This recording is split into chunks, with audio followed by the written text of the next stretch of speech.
Praise the lord. కిందటి వీడియోలో దావీదు కుమారులందరిలో బత్షెబ కుమారుడైనటువంటి సొలొమోను దావీదు తర్వాత రాజుగా ఎలా అయ్యాడు అనేటువంటి విషయాన్ని తెలుసుకున్నాం. ఈరోజు వీడియోలో మోషే వాగ్దాన దేశాన్ని ఎందుకు చేరుకోలేదు, మోషే చేసినటువంటి తప్పేమిటి, బండను కొట్టడమే నేరమా లేదా మరి ఇతర కారణాలు ఏమైనా ఉన్నాయా అనేటువంటి విషయాలను ఈ వీడియోలో తెలుసుకుందాం. పూర్తిగా చూడండి. బైబిల్ గ్రంథంలో ప్రధానమైన నాయకులలో మరి ప్రాముఖ్యంగా పాత నిబంధన గ్రంథంలో మోషే చాలా ప్రాముఖ్యమైన వాడు. మోషేను గురించి మనం గమనిస్తే మోషే ఐగుప్తు బానిసత్వం నుండి ఇశ్రాయేలు ప్రజలను విడిపించడానికి ఐగుప్తు రాజైన ఫరో ఎదుట నిలబడి దేవుని పరాక్రమ కార్యాలు చేయడానికి దేవుని చేత ఎన్నుకోబడినటువంటి వ్యక్తి. దేవుని ధర్మశాస్త్రమును 10 ఆజ్ఞలను మోషే ద్వారా ఇశ్రాయేళ్ల ప్రజలకు దేవుడిస్తాడు. ఎర్ర సముద్రమును పాయలు చేయడం, మన్నా కురిపించడం, బండ నుండి నీరు రప్పించడం, దాదాపు 20 లక్షల మంది పైగా ఉన్నటువంటి ఇశ్రాయేళ్ల ప్రజలకు నాయకునిగా దేవుడు ఎన్నుకున్నటువంటి వ్యక్తి మోషే. అంత మాత్రమే కాదు, హెబ్రీలకు రాసిన పత్రిక 11వ అధ్యాయంలోని విశ్వాస వీరుల పట్టికలో స్థానం సంపాదించిన వాడు మోషే. ఇంత గొప్ప నాయకుడు, దేవుని ఇల్లంతటిలో నమ్మకస్తుడు, దేవునితో స్నేహితునితో మాట్లాడినట్లు మాట్లాడిన వాడైన మోషే 40 సంవత్సరాలు ఇశ్రాయేలు ప్రజలను వాగ్దాన దేశంనకు నడిపించినటువంటి మోషే చివరకు వాగ్దాన దేశంలో ప్రవేశించకుండా దేవుడు ఆపివేయడం జరుగుతుంది. దేవుడు మోషేను ఎందుకు వాగ్దాన దేశానికి తీసుకుని వెళ్ళలేదు, దానికి కారణాలు ఏమిటి అనేటువంటి విషయాన్ని మనం తెలుసుకుందాం. అందరికీ తెలిసినట్లుగా మొదటి కారణం సంఖ్యాకాండము 20వ అధ్యాయంలోను, ద్వితీయోపదేశ కాండము 32వ అధ్యాయము 51వ వచనంలో మనం చూడవచ్చు. అదేమిటంటే మోషే ఐగుప్తు నుండి ఇశ్రాయేలు ప్రజలను తోడుకొని 40 సంవత్సరాలు అరణ్యంలో ప్రయాణం చేసిన తర్వాత దాదాపు వాగ్దాన దేశమైన కనాను సరిహద్దులకు చేరుకుంటారు. సీను అరణ్యంలో వారు కాదేశు అనే ప్రాంతానికి చేరుకుంటారు. అక్కడ ఇశ్రాయేలు ప్రజలు మోషే అహరోనులకు వ్యతిరేకంగా తిరుగుబాటు చేస్తారు. అదేమిటో మనం గమనిస్తే సంఖ్యాకాండము 20వ అధ్యాయము 4-5 వచనాలను మనం చూద్దాం. అయితే మేమును మా పశువులను ఇక్కడ చనిపోవునట్లు ఈ అరణ్యములోనికి యెహోవా సమాజమును మీరేల తెచ్చితిరి, ఈ కాని చోటికి మమ్మును తెచ్చుటకు ఐగుప్తు నుండి మమ్ము నేల రప్పించితిరి. ఈ స్థలములో గింజలు లేవు, అంజూరలు లేవు, ద్రాక్షలు లేవు, దానిమ్మలు లేవు, త్రాగుటకు నీళ్ళే లేవనిరి. అప్పుడు మోషే అహరోనులు దేవుని యొద్ద మొరపెట్టగా దేవుడు మోషేతో, నీ కర్రను తీసుకొని సమాజమును పోగు చేసి ఆ బండతో మాట్లాడుము, అప్పుడు ఆ బండ మీకు నీళ్ళిచ్చునని చెప్తాడు. అయితే మోషే ఇశ్రాయేలు ప్రజలను పోగు చేసి వారితో ద్రోహులారా అని తిట్టి, మేము ఈ బండలో నుండి నీళ్లు రప్పింపవలెనా అని కోపంతో ఆ బండను 2 సార్లు కొట్టడం జరుగుతుంది. అప్పుడు ఆ బండ నుండి విస్తారమైన నీళ్లు వస్తాయి. ఇశ్రాయేలు ప్రజలందరూ సమృద్ధిగా నీళ్లు త్రాగుతారు. అయితే ఇక్కడ చాలామంది తప్పు పట్టేటువంటి విషయం ఏమిటంటే మోషే మేము మీకు నీళ్లు రప్పింపవలెనా అని తనను తాను హెచ్చించుకున్నాడు అని అంటారు. కానీ మనం 8వ వచనాన్ని చదివితే, నీవు నీ కర్రను తీసుకొని నీవును నీ సహోదరుడైన అహరోనును ఈ సమాజమును పోగు చేసి వారి కన్నుల ఎదుట ఆ బండతో మాట్లాడుము, అది నీళ్ళిచ్చును. నీవు వారి కొరకు నీళ్లను బండలో నుండి రప్పించి సమాజమునకును వారి పశువులకును త్రాగుటకిమ్ము. దేవుడే వారితో ఈ విధంగా అనడం మనం గమనించవచ్చు. కాబట్టి మోషే చేసినటువంటి తప్పు మేము మీకు నీళ్లు ఇవ్వాలా అనడం కూడా కాదు. అయితే మోషే చేసిన పెద్ద తప్పు ఏంటో మనం గమనించినట్లయితే, దేవుడు బండతో మాట్లాడమని చెప్తే మోషే బండను కొడతాడు, దేవుని మాటకు అవిధేయుడవుతాడు. మోషే బండ నుండి నీరు రప్పించడం ఇది మొదటిసారేమీ కాదు. బండ నుండి నీళ్లు రప్పించడాన్ని నిర్గమాకాండము 17వ అధ్యాయంలో కూడా రెఫీదీము అనే ప్రాంతంలో బండ నుండి నీరు వచ్చే అద్భుతాన్ని దేవుడు మోషే ద్వారా చేయిస్తాడు. అయితే ఈ సన్నివేశంలో దేవుడే హోరేబులోని బండను కొట్టమని మోషేతో చెప్తాడు. అయితే సంఖ్యాకాండం 20వ అధ్యాయంలో రెండవసారి దేవుడు బండను కొట్టడానికి బదులు బండతో మాట్లాడమని చెప్తాడు.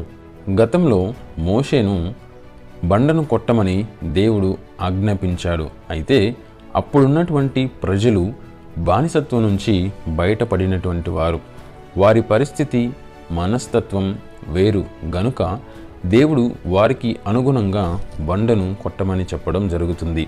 అయితే ఇక్కడ ఉన్నటువంటి ప్రజలు 40 సంవత్సరాల అరణ్య ప్రయాణంలో జన్మించిన వారు, వీరు బానిసత్వంలో నుండి వచ్చిన వారు కాదు. అందుకే వీరి విషయంలో దేవుడు బండతో మాట్లాడమని చెప్తాడు. అయితే మోషే ఆ గతంలో సంఘటనను, ఇప్పుడు పరిస్థితిని తన కోపంలో బండతో మాట్లాడుటకు బదులు కొట్టడం జరుగుతుంది. ఇలాగు చేసి దేవుని మాటను ధిక్కరించినవాడు అవుతాడు.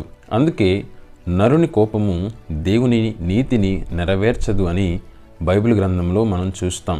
ఒకవేళ మోషే మొదట బండతో మాట్లాడి నీరు వచ్చిన తర్వాత కోపపడి ఉంటే ఆ కోపం ఆలోచనతో కూడి అయి ఉండేది. ఇక రెండవ కారణాన్ని గనక మనం చూస్తే సంఖ్యాకాండము 20వ అధ్యాయము 12వ వచనంలో దేవుడే ఒక కారణాన్ని మోషేతో చెప్తాడు. అప్పుడు యెహోవా మోషే అహరోనులతో, మీరు ఇశ్రాయేలుల కన్నుల ఎదుట నా పరిశుద్ధతను సన్మానించినట్లు నన్ను నమ్ముకొనకపోతిరి గనుక ఈ సమాజమును నేను వారికిచ్చిన దేశంలోనికి మీరు తోడుకొని పోరని చెప్పాను. ఇక్కడ దేవుడైన యెహోవా మోషేతో, నేను కదా నీళ్ళిచ్చేది, నువ్వు ఇస్తున్నట్లుగా ఎందుకు చెప్పావు, నీ గొప్ప ఎందుకు చెప్పుకున్నావు అనలేదు.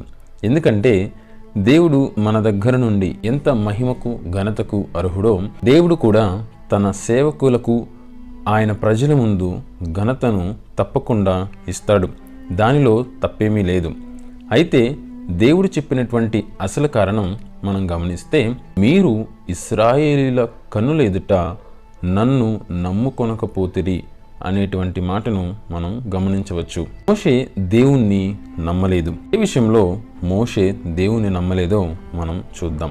ఆరంభం నుండి కూడా మోషే జీవితంలో మనం గమనించినట్లయితే మోషే తన చేతి కర్రకు బాగా అలవాటు పడడం జరుగుతుంది.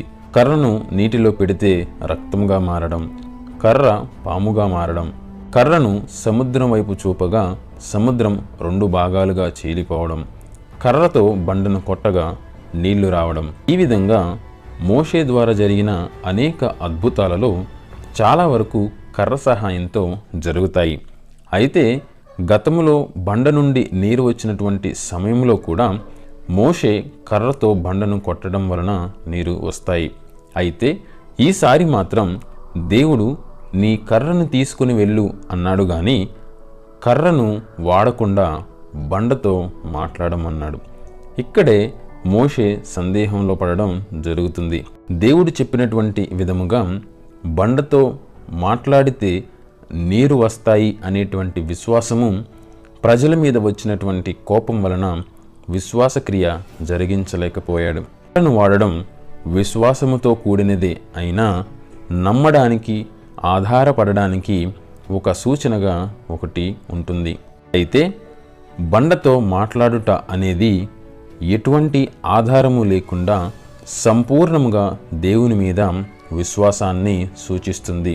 దేవుడు ఆ విధమైనటువంటి విశ్వాసము ద్వారా ఇశ్రాయేలు ప్రజలకు ఆయన ఎంత శక్తిమంతుడో, ఆయన యందు విశ్వాసముంచిన వారికి ఆయన అద్భుత కార్యాలు చేయగల శక్తిమంతుడు, శక్తి సంపన్నుడు అనేటువంటి విషయాన్ని ఇశ్రాయేలు ప్రజలకు తెలియచేయాలి అనుకున్నాడు.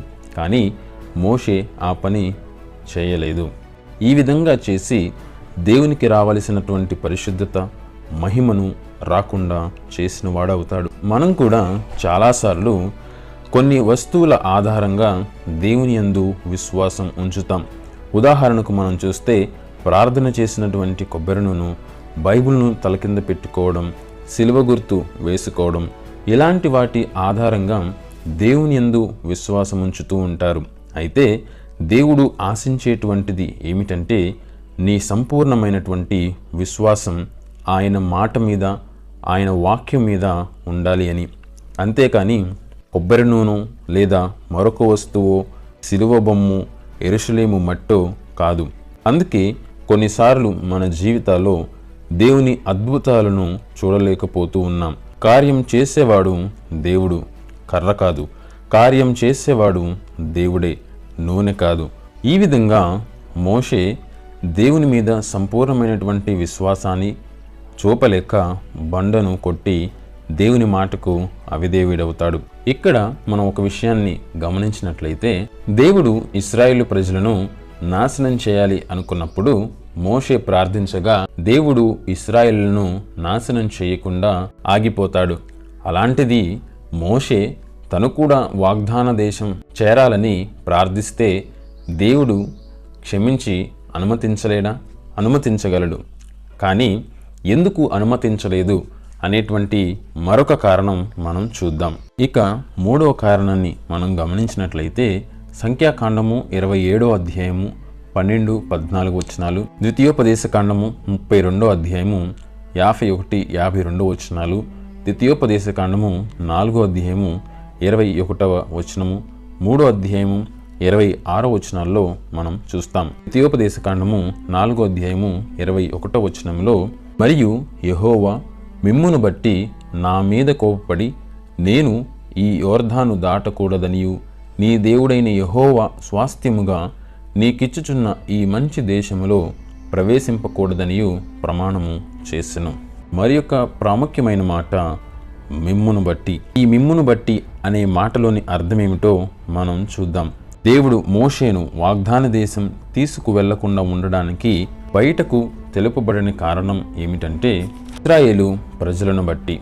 అది ఎలా అంటే, ఇశ్రాయేలు ప్రజల చరిత్ర మనం నిర్గమాకాండం మొదలుకొని మలాకీ వరకు చదివితే వారికి ఉన్నటువంటి బలహీనత, అలవాటు ఏమిటంటే విగ్రహారాధన చేయడం. మోషే కాలంలో బంగారపు దూడను చేసుకొని ఆరాధించటం, రాజుల కాలంలో చుట్టుపక్కల ఉన్నటువంటి దేశాల ప్రజల దేవతలను మొరక్కడం ఆరంభిస్తారు. అయితే ఇక్కడ మనం గమనిస్తే మోషే గనుక ఒకవేళ ఇశ్రాయేలు ప్రజలను వాగ్దాన దేశము తీసుకొని వెళ్ళి ఉంటే తప్పకుండా ఇశ్రాయేలు ప్రజలు మోషేకు కూడా ఒక విగ్రహాన్ని తయారు చేసి ఉండేవారు. దానికి మొక్కడం, పూజలు చేయడం మొదలు పెట్టేవారు. అందుకే దేవుడు మోషే సమాధి కూడా వారికి కనపడకుండా చేస్తాడు. ఒకవేళ మోషే సమాధి వారి మధ్య ఉంటే దానికి కూడా ఒక గుడి కట్టేవారు. ఎందుకంటే 400 సంవత్సరాలు ఐగుప్తు బానిసత్వం నుంచి విడిపించి 40 సంవత్సరాలు అరణ్యములో నడిపించి ఎన్నో అద్భుతాలు జరిగించి ఇశ్రాయేలీలు సనిగిన, గొనిగిన, దూషించిన, సహించి ఎన్నో యుద్ధాలు చేసి 10 ఆజ్ఞలు, ధర్మశాస్త్రం, ప్రత్యక్ష గుడారం ఇలా ఎన్నో మోషే ద్వారా జరిగినవి గనుక మా దేవుడవు నీవేనయ్యా అని పూజలు చేసేవారు. అందుకే దేవుడు మోషేను వాగ్దాన దేశం చేరనివ్వలేదు. ఎందుకనగా దేవుడు తన మహిమను ఎవ్వరికి ఇచ్చేవాడు కాదు.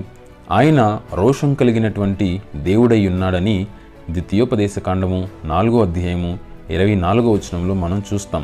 గనుక ఈరోజు సెలబ్రిటీస్ అవుతున్నటువంటి సేవకులు, ప్రజలలో ఎక్కువగా కనపడుతున్నటువంటి సేవకులు జాగ్రత్తగా ఉండాల్సినటువంటి అవసరం ఎంతైనా ఉన్నది.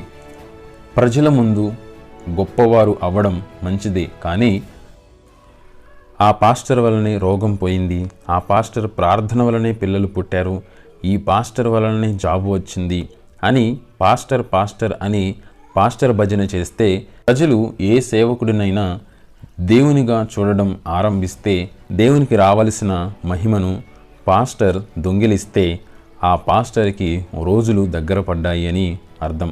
ఎవరైతే పాస్టర్ భజన చేస్తారో వారికి నిజమైన దేవుని ఆశీర్వాదాలను కోల్పోతారు. దేవునికి రావలసినటువంటి మహిమ, ఘనత, ప్రభావము ఆయనకు మాత్రమే, కేవలము ఆయనకు మాత్రమే చెల్లించాలి. ఇది ఫ్రెండ్స్ ఈ వీడియో కనుక మీకు నచ్చినట్లయితే లైక్ చేయండి, షేర్ చేయండి. డిఎం చర్చ్ అని ఈ ఛానల్ను సబ్స్క్రైబ్ చేసుకోండి. మీకేమైనా సందేహాలు ఉన్నా, ప్రశ్నలు ఉన్నా కింద కామెంట్ బాక్స్లో అడగండి. Thank you. God bless you.